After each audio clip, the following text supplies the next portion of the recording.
So, if you travel with friends, that's a great idea because you can kind of split the cost, and it made it fairly affordable for a really expensive country for us to go to. I have come across, and I'm almost at the age where it cuts it off, but I did come across a thing in college, which I never did, and I wish I would have, and I think it's called EF Breakers or something like that. That's a number, taking a name, if you're cold at the door, welcome to the game.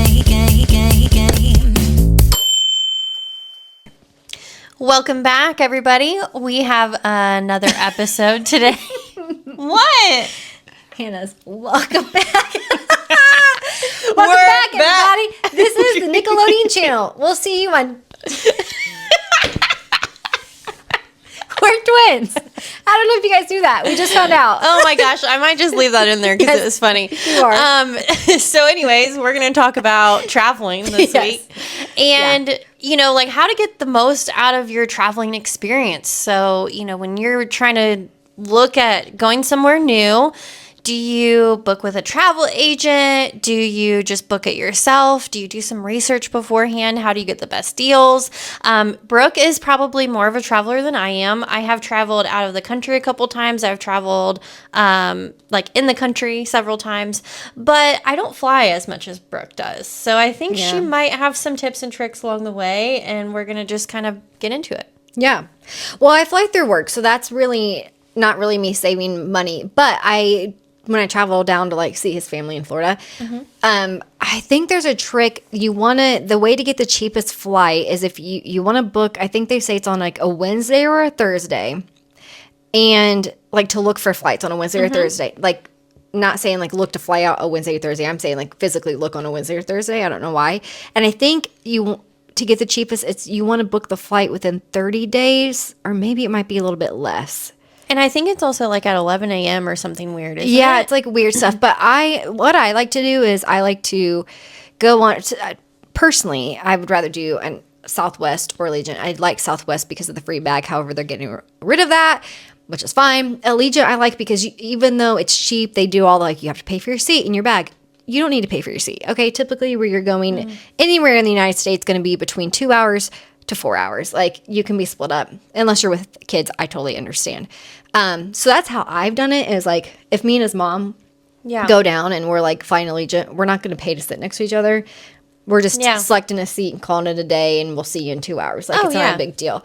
But for work, when I travel, if I'm going anywhere new, I'm going to New Orleans, never been, I make weekends out of it. So they have to fly me back, right? Mm-hmm. So I fly through work and fly back. But if I stay longer, I have to pay for my own rental car hotel after I'm done doing business. Oh, yeah. So, my plan is to, go to New Orleans on a Thursday, see customers that day, maybe half day Friday, and then stay till Sunday, and then have, you or another friend come down, get an Airbnb, and make a weekend out of it because I'm not paying for my flights. But that's only because it's through work.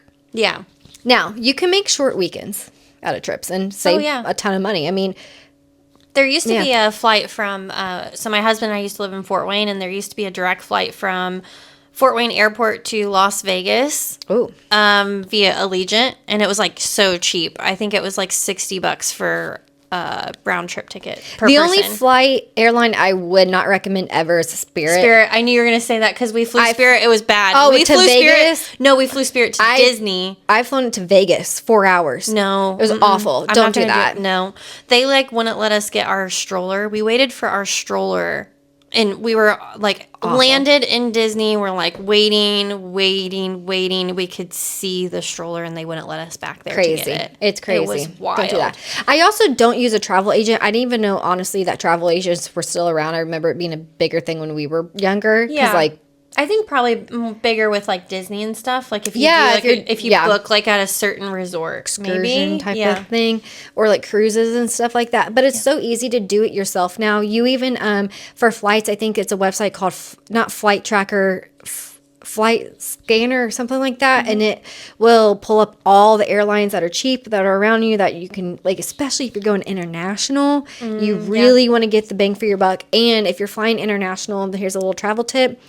If you're flying international and it's going to be daytime there by the time you get there, and they say to fly at night so you get sleep. And then that way your schedule's not all wonky, even though you may fly in there at 4 p.m., but really it's like 8 a.m. your time. You've slept all Oh, yeah. night. I think that would be the best way to do it internationally, or even maybe like to Hawaii, depending on where you live. Well, if Because they that do a one's a pretty layover, too. long, yeah. I wonder if they do layovers. Like if we were to go to Hawaii, we're not going to get a one-way. No, we would have to like land in California and then probably go again. Yeah. But that's that. I would also say travel-wise, especially like we travel with our dogs to Florida because we want to take them. It's cheaper, honestly, to get an Airbnb that's dog friendly than to board your dog and then fly, because you're just driving your car and paying for gas and paying for the Airbnb instead of paying for a plane plus paying for boarding plus plane. You know, like it's a little bit more affordable. Or kids, like my brother and sister-in-law, they drive everywhere because they have 3 kids, and it's like, well, we got to pack this, and this. So that's also a cheaper route to do. And you don't have to do extravagant vacations. There's so many things probably within a 2 to 4 hour radius of you, maybe even 6, that you can get to in a day. Like Gatlinburg to us is 6 hours. Like, yeah. And you could do cheaper things as far as like you could camp. You could do like tent camping, or you can rent campers now, like almost like an Airbnb style thing. Like they clean the camper, they set it up for you, and then you just go and His cousin does that. They rent their RV out. Yeah, so you can do that. There's lots of like more budget friendly options, which I think is cool nowadays, because you can pretty much do whatever you want, like Airbnb or anything under the sun. I also want to say, like, one of my recommendations for traveling is to only, if you're going to be eating out a lot, only do like 1 meal out per day, or even maybe just 2. So like a breakfast and a dinner, or like a lunch and a dinner. Buy granola bars, you know, something like that, where you can have snacks or you can have just breakfast at home. I think breakfast is the easiest to skip it's because easier to you can make just it. have like a banana and a granola bar, or whatever. Or even in a hotel, like that's what we do when we go to Florida. It's always been, we typically don't eat for lunch unless we're leaving the beach and we feel like it. Typically it's breakfast is in that fridge, and then lunch is like typical lunch meat sandwiches and chips and stuff. Like, keep it pretty simple. But even going to Gatlinburg, I feel like my brother spends so much money on food with the girls, and I'm like, are we living here? Like, we're here for 5 days. Like, what's going on? And they're like, well, they get hungry. And I'm like, yeah, but we're gone all day. Like, just get them breakfast and some mac and cheese and call it a day. And it's like, why are we spending so much? And you could even probably split a meal, like 2 adults could split a meal for lunch, maybe. You know, make it a little cheaper too. So last year when we went to Florida, we stayed in our own Airbnb because of the dogs, but the rest of his family stayed in one. And there was probably like, I don't know, 12 people total or so in this house. And the amount of food that they purchased, I was like, guys, you're here for a week. Why do we have 12 million things from Costco? And granted, there was like 6 kids running around or whatever. Yeah. But still, I was like, you guys are going to toss all that food out. Like, because they're flying back. Or were they driving? Could they take it with them? They drove. Some flew, some drove. But it's like, yeah, because that's the hardest part. Is like and when you like, fly. eat. And I'm like, eat. Well, yeah, I'm gonna eat. You guys bought like 12 weeks of groceries. What's happening here? Save your money on that. But also, I think you can save your money by, well, honestly, I mean, you do save your money by going to the groceries when you go on vacation like that, if you have somewhere to stay. But sometimes, like, Florida groceries are so expensive, especially if you're by the water. Oh, and don't go to like what is it? The expensive grocery store in Florida, Publix.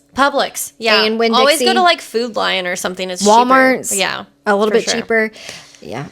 Traveling outside the country, I've only did it once, and that was going for volunteer trip, so everything was included with that.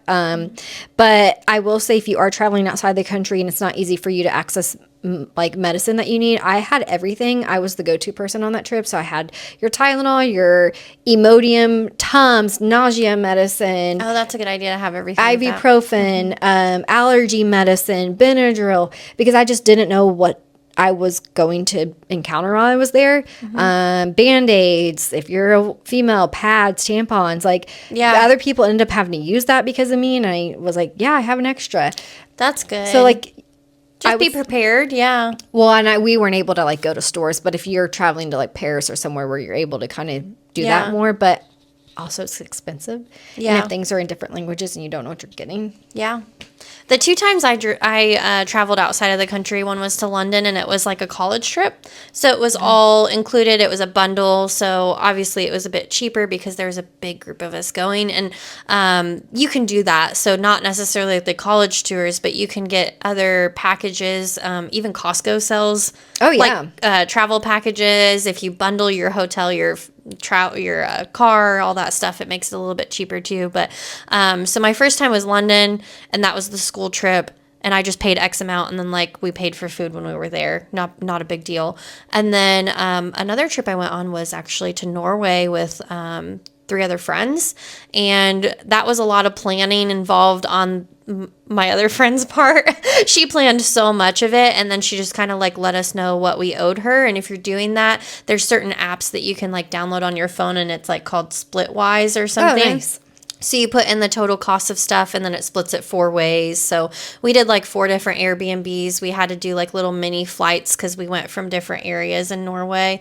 That'd be so we cool. did like a Fords trip, which like the Fords is like the big mountains. They're called JORDS, like fjords, I guess. Fancy. Yeah, but I don't. So if you travel with friends, that's a great idea because you can kind of split the cost, and it made it fairly affordable for a really expensive country for us to go to. I have come across, and I'm almost at the age where it cuts it off, but I did come across a thing in college, which I never did, and I wish I would have, and I think it's called EF Breakers or something like that. That's actually what my college one was through. Yeah, I want to do that. I think we have until we're 35. Yeah, okay. And where you pick a trip and it's all planned, so you don't even have to plan. And they give you like a free day here or there, and you go to a destination and you're meeting other people that are coming in from other areas, and you can do like 5 to 10 day trips, and every day it has its own itinerary. Yeah. And I've never done that, but it's affordable because you put so much down first, and then you pay all the way up into your trip. So that way you're not putting a big like $2,000. It's like installments. Yeah. I want to do that so bad, but I was gonna say, when you go on trips planning things, my family and his family, like it's free for all. We don't really plan. It's like, hey, we're going to hang out here, go do what you want to do, especially like in Tennessee when we go to Gatlinburg. Well, with the girls, it's a little bit, we have to do something with them, but we're not like, boom, boom, boom, we're doing this. It's very, very free. Do what you want. Or if we need to agree on dinner, hey, be back at this time. And I think that's fun because you get a wide variety. Yeah, I think it's hard to really truly enjoy yourself if every minute of the day is planned. So I think that's something that, everybody's different. Everybody enjoys different styles of vacations. Yeah. But I think it's fun when you just get to do like local stuff too. I would always say finding like the local hole in the wall places is like the best thing when you're traveling. So I think if you're trying to get the most out of your vacation, to definitely see if you can connect with some locals. When we were in Norway, we went to like this kind of remote island called the Lofton Islands. Oh, nice. And we stayed in this really like remote little fishing cabin and stuff, and it was all locals. Like it was not touristy at all.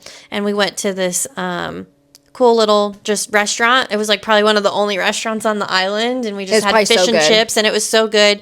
And they were all everybody was just so chill and cool because it wasn't touristy, and I loved that. So I like finding the non-touristy places when you go somewhere, or just finding those like hole in the wall bars or whatever. Like it's so fun. Yeah, 1 year we were coming back from Tennessee, or from we were still in Tennessee. My brother, they always go to North Lake every summer. Yeah.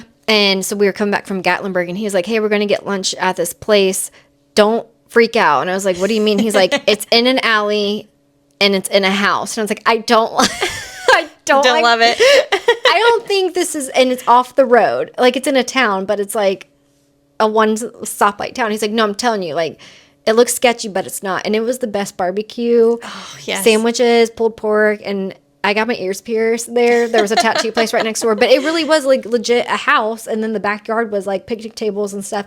That's so funny. Really had to go through an alley to get to it. And he's like, I know this looks weird. Just trust me. And I was like, I haven't trusted you in my whole life. Are you sure? But those are the fun places, and they're more affordable because when you go to the big chain restaurants and that are known, like Pineapple Willie's and stuff like that, you're spending a lot of more money. Oh, yeah. A lot of more money. So if you find a local, ask them, even if you're like at their Walmart. It's like, hey, we're here from out of town. What do you suggest? Yes. Take them up on it. Oh, for sure.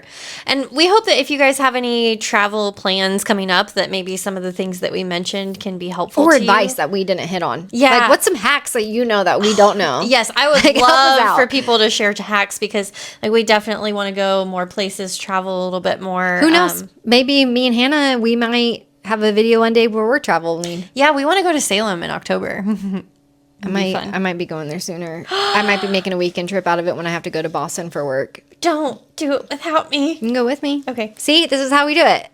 Except my friends have to pay for their own flights and they have to figure out how to get there. That's the only downfall is like, Yeah. like if I wanted to bring Zach, it's like, well, I can't get you on my Delta flight. I mean, you could pay for it, but I can't pay for it. So figure Right. it out. Yeah. And I don't have status to be like, pay for, We'll work Not on that. cool. We'll work on that. But that is a place we want to go to, and I think it would be fun to film. It would be Traveling. But anyways, we hope you liked today's episode. Let us know your tricks and tips for traveling or booking travel. And make sure to follow us on all of our socials. Hannah, what are they? cool. TikTok, YouTube, and Instagram. At Dear Dilemma Official. We'll see you next week. Bye, guys.